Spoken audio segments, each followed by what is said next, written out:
The Canadian Charter of Rights and Freedoms.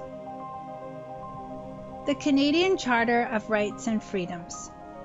Whereas Canada is founded upon principles that recognize the supremacy of God and the rule of law, the Canadian Charter of Rights and Freedoms guarantees the rights and freedoms set out in its subject only to such reasonable limits prescribed by law as can be demonstrably justified in a free and democratic society.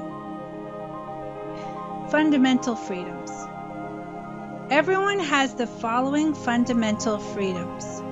A. Freedom of conscience and religion. B. Freedom of thought, belief, opinion, and expression, including freedom of the press and other media of communication. C. Freedom of peaceful assembly, and D. Freedom of association. Democratic rights. Every citizen of Canada has the right to vote in an election of members of the House of Commons or of a legislative assembly and to be qualified for membership therein. No House of Commons and no legislative assembly shall continue for longer than 5 years from the date fixed for the return of the writs at a general election of its members. In time of real or apprehended war, invasion, or insurrection, a House of Commons may be continued by Parliament and a legislative assembly may be continued by the legislator beyond 5 years, if such continuation is not opposed by the votes of more than 1/3 of the members of the House of Commons or the Legislative Assembly, as the case may be. There shall be a sitting of Parliament and of each legislator at least once every 12 months. Mobility rights. Every citizen of Canada has the right to enter, remain in, and leave Canada. Every citizen of Canada and every person who has the status of a permanent resident of Canada has the right, A. to move to and take up residence in any province, and B. to pursue the gaining of a livelihood in any province. The rights specified in subsection 2 are subject to A. any laws or practices of general application in force in a province, other than those that discriminate among persons primarily on the basis of province of present or previous residence, and B. any laws providing for reasonable residency requirements as a qualification for the receipt of publicly provided social services. Subsections 2 and 3 do not preclude any law, program, or activity that has as its object the amelioration in a province of conditions of individuals in that province who are socially or economically disadvantaged if the rate of employment in that province is below the rate of employment in Canada. Legal rights. Life, liberty, and security of person. Everyone has the right to life, liberty, and security of the person, and the right not to be deprived thereof, except in accordance with the principles of fundamental justice. Everyone has a right to be secure against unreasonable search or seizure. Everyone has a right not to be arbitrarily detained or imprisoned. Everyone has a right on arrest or detention, A. to be informed promptly of the reasons therefor, B. to retain and instruct counsel without delay and to be informed of that right, and C. to have the validity of the detention determined by way of habeas corpus and to be released if the detention is not lawful. Any persons charged with an offense has the right, A. to be informed without unreasonable delay of the specific offense, B. to be tried within a reasonable time, C. not to be compelled to be a witness in proceedings against that person in respect of the offense, D. to be presumed innocent until proven guilty according to law in a fair and public hearing by an independent and impartial tribunal, E. not to be denied reasonable bail without just cause, F. except in the case of an offense under military law tried before a military tribunal, to the benefit of trial by jury, where the maximum punishment for the offense is imprisonment for 5 years or a more severe punishment. G. Not to be found guilty on account of any act or omission unless at the time of the act or omission it constituted an offense under Canadian or international law or was criminal according to the general principles of law recognized by the community of nations. H. If finally acquitted of the offense, not to be tried for it again, and if finally found guilty and punished for the offense, not to be tried or punished for it again. And I. If found guilty of the offense, and if the punishment for the offense has been varied between the time of commission and the time of sentencing to the benefit of the lesser punishment. 12. Everyone has a right not to be subjected to any cruel and unusual treatment or punishment. 13. A witness who testifies in any proceedings has the right not to have any incriminating evidence so given used to incriminate that witness in any other proceedings, except in a prosecution for perjury or for the giving of contradictory evidence. A party or witness in any proceedings who does not understand or speak the language on which the proceedings are conducted, or who is deaf, has the right to the assistance of an interpreter. Equality rights. Every individual is equal before and under the law, and has the right to the equal protection and equal benefit of the law without discrimination, and in particular without discrimination based on race, national or ethnic origin, color, religion, sex, age, or mental or physical disability. Subsection 1 does not preclude any law, program, or activity that has as its object the amelioration of conditions of disadvantaged individuals or groups, including those that are disadvantaged because of race, national or ethnic origin, color, religion, sex, age, or mental or physical disability. Official languages of Canada. English and French are the official languages of Canada and have equality of status and equal rights and privileges as to their use in all institutions of the Parliament and Government of Canada. English and French are the official languages of New Brunswick and have equality of status and equal rights and privileges as to their use in all institutions of the legislature and government of New Brunswick. Nothing in this charter limits the authority of Parliament or legislature to advance equality of status or use of English and French. The English linguistic community and the French linguistic community in New Brunswick have equality of status and equal rights and privileges, including the right to distinct educational institutions and such distinct cultural institutions as are necessary for the preservation and promotion of those communities. The role of the legislator and government of New Brunswick to preserve and promote the status, rights, and privileges referred to in subsection 1 is affirmed.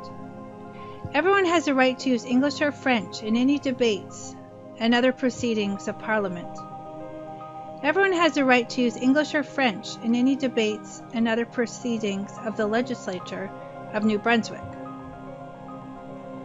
The statutes, records, and journals of Parliament shall be printed and published in English and French, and both language versions are equally authoritative. The statutes, records, and journals of the legislature of New Brunswick shall be printed and published in English and French, and both language versions are equally authoritative. Either English or French may be used by any person in or in any pleading or in or process issuing from any court established by Parliament. Either English or French may be used by any person in or in any pleading or in or process issuing from any court of New Brunswick. Any member of the public in Canada has the right to communicate with and to receive available services from any head or central office of an institution of the Parliament or Government of Canada in English or French, and has the same right with respect to any other office of any such institution where A. There is significant demand for communications with and services from that office in such language, or B. Due to the nature of the office, it is reasonable that communications with and services from the office be available in both English and French. Any member of the public in New Brunswick has the right to communicate with and to receive available services from any office of an institution of the legislature or government of New Brunswick in English or French.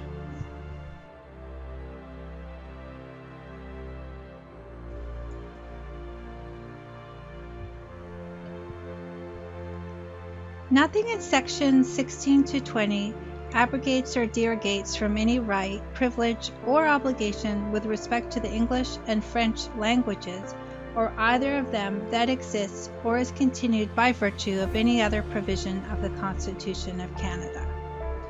Nothing in sections 16 to 20 abrogates or derogates from any legal or customary right or privilege acquired or enjoyed either before or after the coming into force of this Charter with respect to any language that is not English or French. Minority language educational rights. Citizens of Canada whose first language learned and still understood is that of the English or French linguistic minority population of the province in which they reside, or B, who have received their primary school instruction in Canada in English or French and reside in a province where the language in which they received that instruction is the language of the English or French linguistic minority population of the province, have the right to have their children receive primary and secondary school instruction in that language in that province. Citizens of Canada of whom any child has received or is receiving primary or secondary school instruction in English or French in Canada have the right to have all their children receive primary and secondary school instruction in the same language.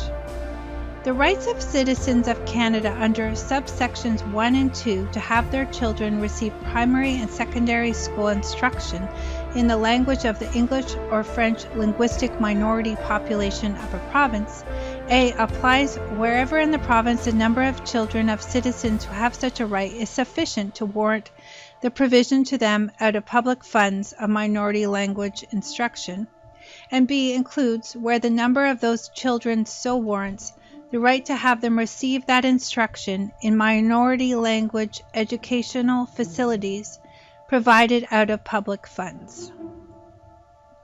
Enforcement. Anyone whose rights or freedoms as guaranteed by this Charter have been infringed or denied may apply to a court of competent jurisdiction to obtain such remedy as the court considers appropriate and just in the circumstances. Where in proceedings under subsection 1, a court concludes that evidence was obtained in a manner that infringed or denied any rights or freedoms guaranteed by this Charter, the evidence shall be excluded if it is established that, having regard to all the circumstances, the admission of it in the proceedings would bring the administration of justice into disrepute. The guarantee in this Charter of certain rights and freedoms shall not be construed so as to abrogate or derogate from any Aboriginal treaty or other rights or freedoms that pertain to the Aboriginal peoples of Canada, including A, any rights or freedoms that have been recognized by the Royal Proclamation of October 7, 1763, and B, any rights or freedoms that now exist by way of land claims, agreements, or may be so acquired.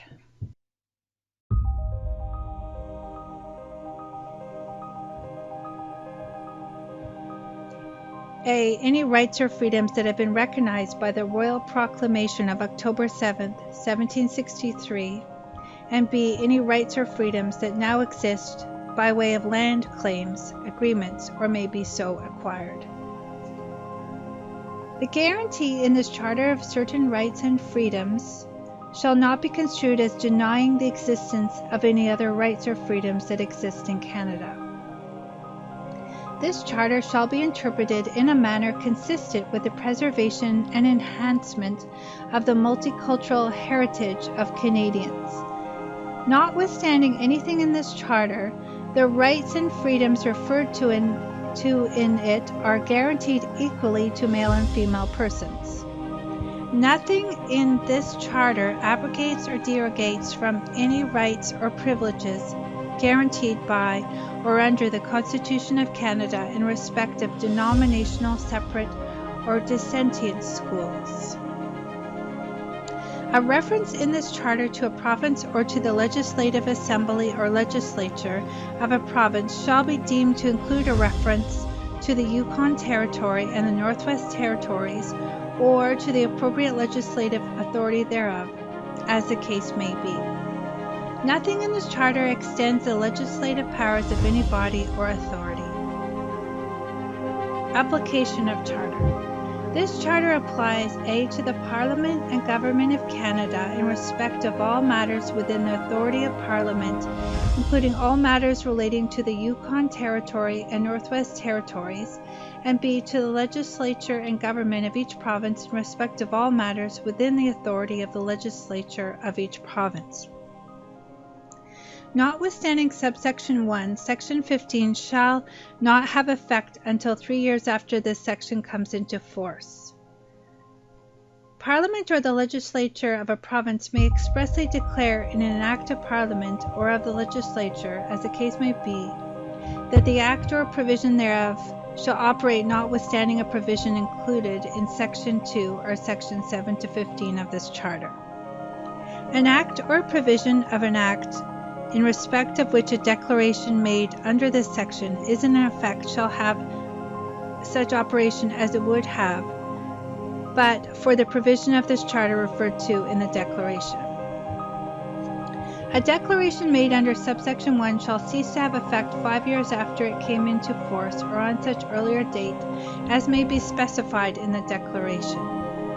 Parliament or legislature of a province may reenact a declaration made under subsection 1. Subsection 3 applies in respect of a reenactment made under subsection 4. This part may be cited as a Canadian Charter of Rights and Freedoms. Citation.